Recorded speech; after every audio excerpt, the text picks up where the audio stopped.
It started with a simple command. Moses gathered his people and told them the following. Moses said to his people, God commands you to sacrifice a heifer.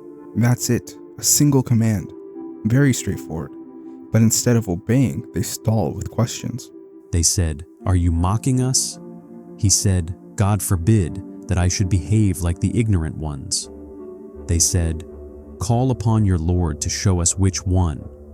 He said, He says that she is a heifer that is neither too old nor too young, of an intermediate age. Now, carry out what you are commanded to do. The people hesitate. They just can't obey the commandment. They want details, conditions, loopholes. They could have obeyed right there, but instead, they stall again. They said, Call upon your Lord to show us her color. He said, He says that she is a yellow heifer, bright colored, pleases the beholders. Do you notice something?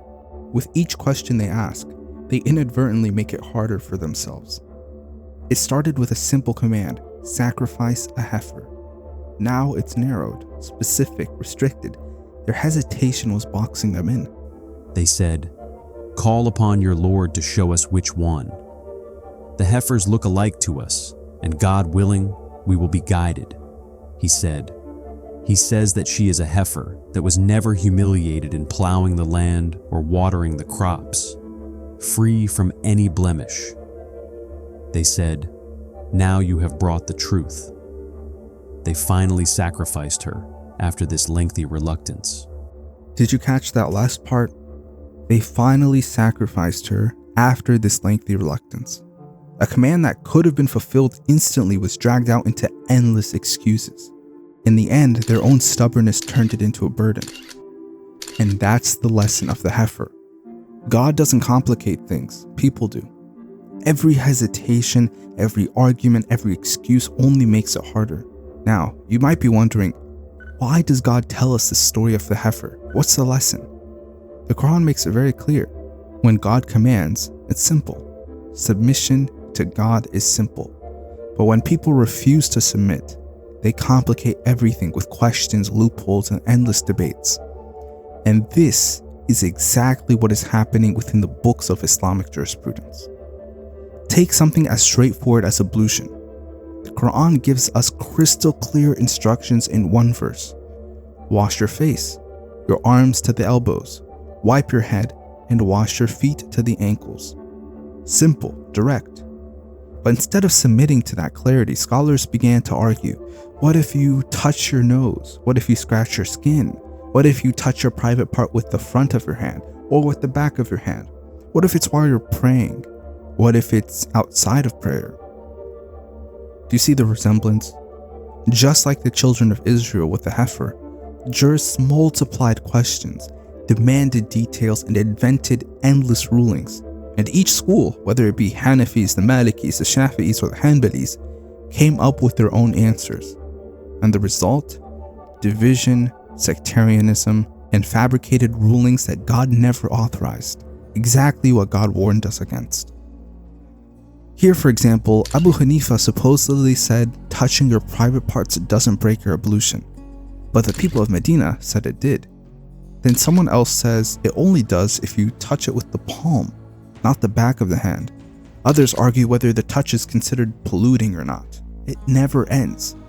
Just like the Israelites demanding to know the color of the cow, the age of the cow, the condition of the cow, they turn something so simple into a maze of technicalities. And ablution isn't the only example. This pattern, this trap, repeats everywhere you look in Islamic jurisprudence. Let me show you. 538. The thief, male or female, you shall mark their hands as a punishment for their crime and to serve as an example from God. God is Almighty, most wise. Very simple, very direct. You mark the hand of the thief. But instead of obeying this clear command, the scholars begin to ask, what age must this thief be? Then they ask, what's the minimum value that must be stolen? And others ask, does it matter what was stolen? And others ask, where must the theft occur? What defines as a secure location? And then they ask, which hand do we mark? From where exactly? And then they continue to ask, what if they steal again and again? And then they ask, what if there's a famine? Does hunger change the ruling? And then they ask, what if it was borrowed and not returned? Is that considered theft? Do you see what happened? God said, mark the hand of the thief. One clear command. But the scholars couldn't obey. They had to ask, what age? How much was stolen? What type of item? From where? Which hand? Which joint? Second offense? Third offense? What if there's a famine? What if it's borrowed? And with each question, they created differences. Has to be a quarter dinar. No, 10 dirhams. No, 3 dirhams. Cut until the third offense. No, cut until the fourth. No, a prison after the second. You have to cut from the wrist. No, from the elbow. This is exactly what the children of Israel did. What color is the heifer? What age is she? Has she plowed the land? God gave a simple command. Sacrifice a heifer. And they turned it into an interrogation. God gave a simple command. Mark the hand of the thief. The scholars turned it into a legal maze with different schools giving different answers, which caused division, confusion, and sectarianism. God doesn't complicate the religion. People do.